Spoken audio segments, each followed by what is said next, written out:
Bismillahirrahmanirrahim. Assalamualaikum warahmatullahi wabarakatuh. Waalaikumsalam warahmatullahi wabarakatuh. Selamat pagi anak-anak. Pagi. Apa kabar hari ini? Alhamdulillah. Baik, sebelum kita belajar pada hari ini, mari kita berdoa terlebih dahulu. Mudah-mudahan pada hari ini kita diberi kelancaran dalam belajar. Mari kita membaca Al-Fatihah bersama-sama.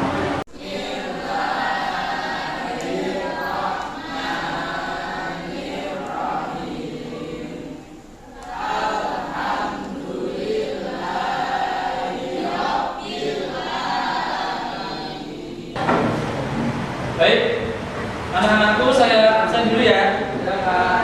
Ailen Salsabila. Alif Nur Seha. Alifah Rahmadani. Anak-anakku, kemarin ya, kita sudah belajar tentang apa? Kondisi Madinah sebelum Islam. Kondisi Madinah sebelum Islam. Bagaimana kondisi masyarakat Madinah sebelum Islam? Ada dua suku Pak, suku Aus dan suku Khazraj. Bagaimana sistem ekonominya? Dia tahu? Ekonomi di Madinah dikuasai oleh orang Yahudi dengan menerapkan sistem ekonomi riba. Ya. Nah, anak-anakku, pada pertemuan kali ini kita akan belajar tentang strategi dakwah Nabi di Madinah. Sudah siap? Sudah siap? Kita mulai ya.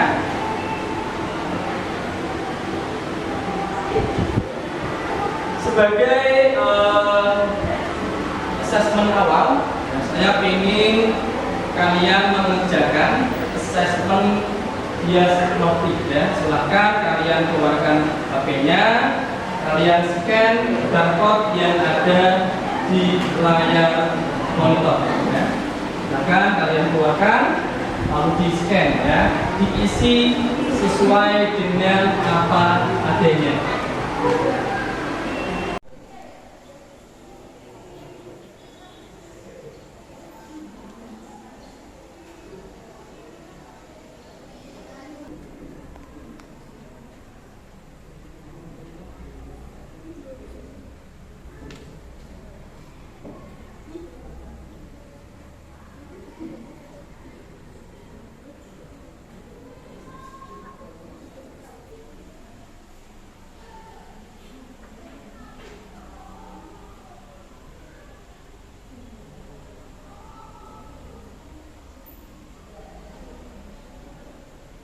Pada kesempatan kali ini ada dua tujuan pembelajaran yang nantinya akan kita capai ya.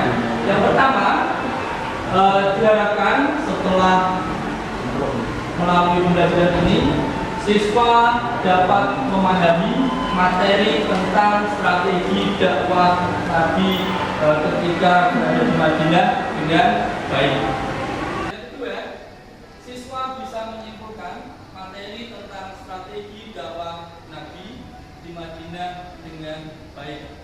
Ada dua tujuan pembelajaran, mudah-mudahan nanti bisa tercapai semua ya. Kalian bisa paham dan bisa menyimpulkan tentang strategi dakwah Nabi ketika berada di kota Madinah.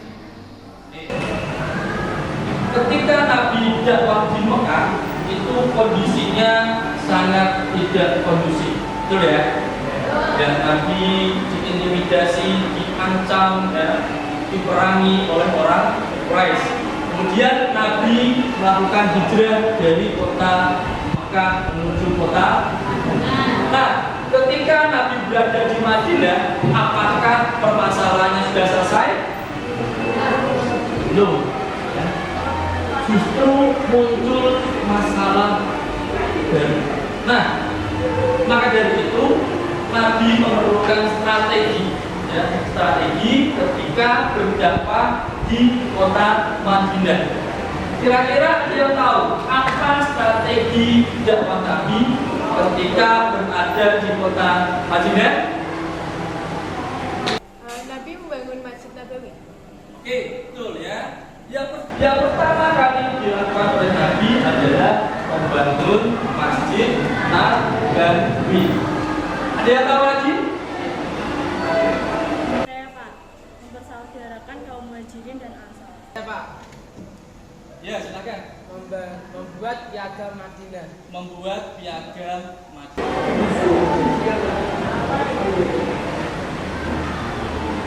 Baik, anak-anakku, pada pembelajaran kali ini saya akan menggunakan pembelajaran dengan metode PBL, ya, dengan menggunakan model PBL, pembelajaran berbasis pada masalah.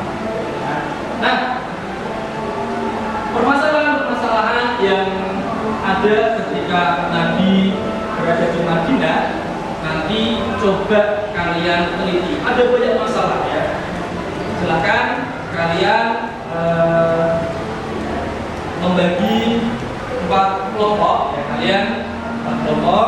Nah, nanti per kelompok silakan kalian analisis masalahnya apa saja. Setelah itu kalian lakukan presentasi, ya. Silahkan kalian bentuk dulu kelompok, ya, 4 kelompok. Yuk,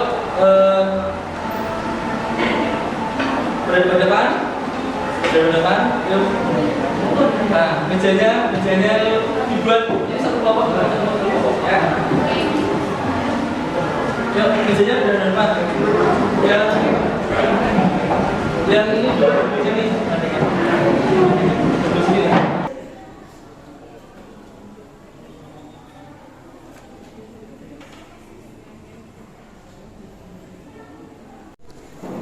Gimana? Sudah ketemu masalahnya? Sudah ya? Ada yang kesulitan nggak? Belum. Oke, lanjut ya. Lanjut. Bisa? Sudah dicari permasalahannya apa? Ya, oke.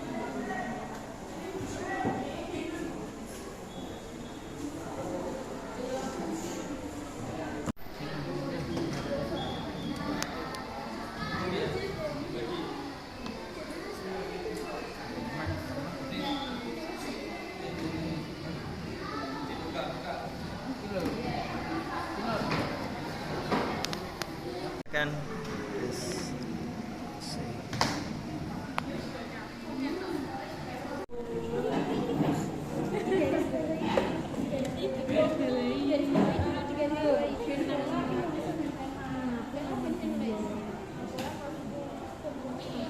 Ada kesulitan?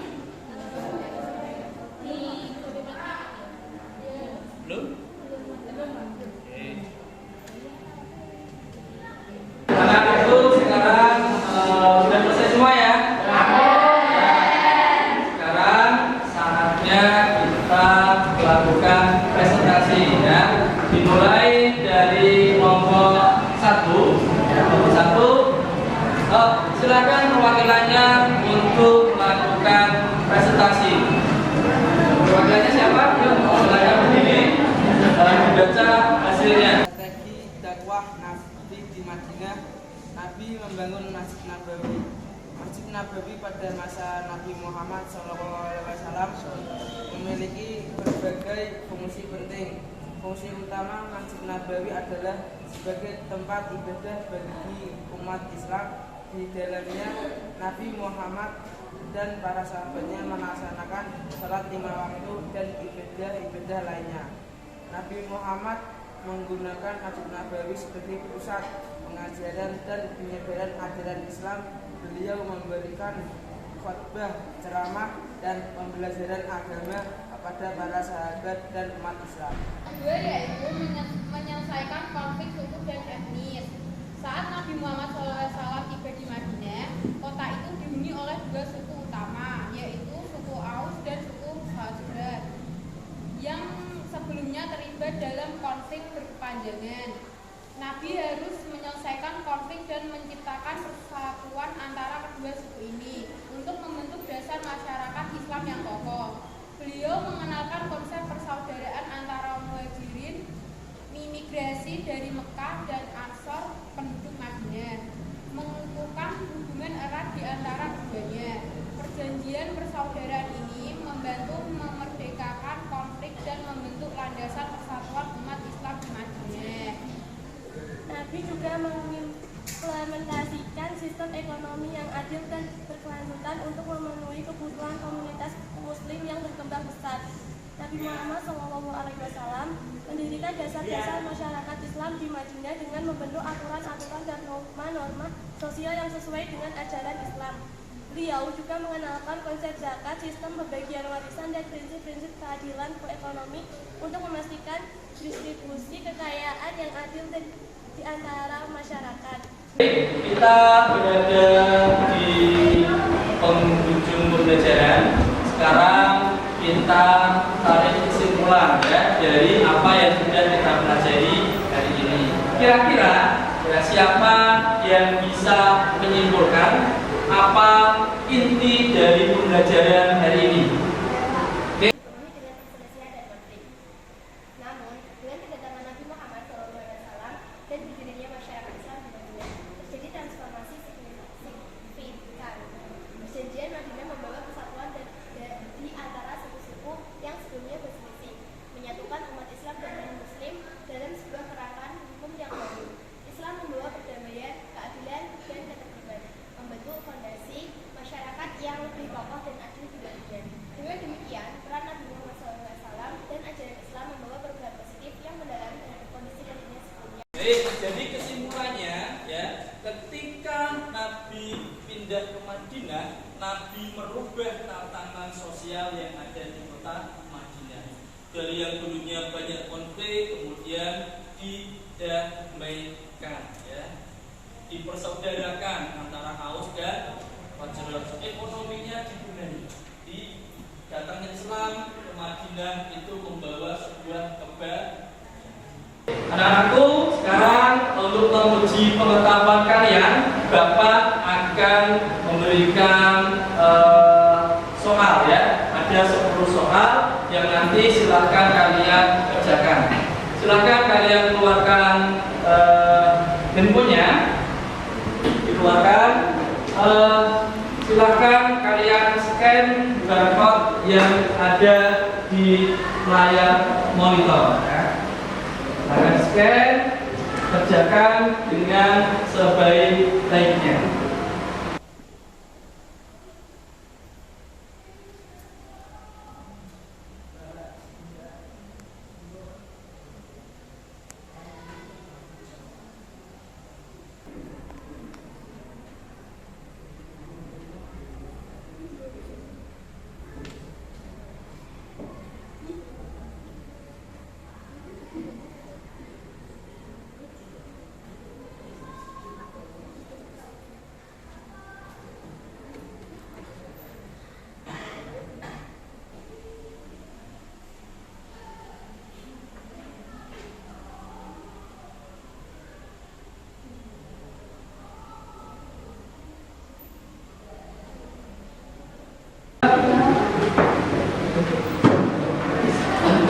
Bisa ya? Baik, anak-anakku, pembelajaran hari ini sudah selesai. Minggu depan kita akan belajar tentang Piagam Madinah. Ya, silakan kalian baca buku paket dan modul ajar yang kalian miliki. Oke, mari kita tutup pertemuan kali ini dengan bacaan hamdalah bersama-sama.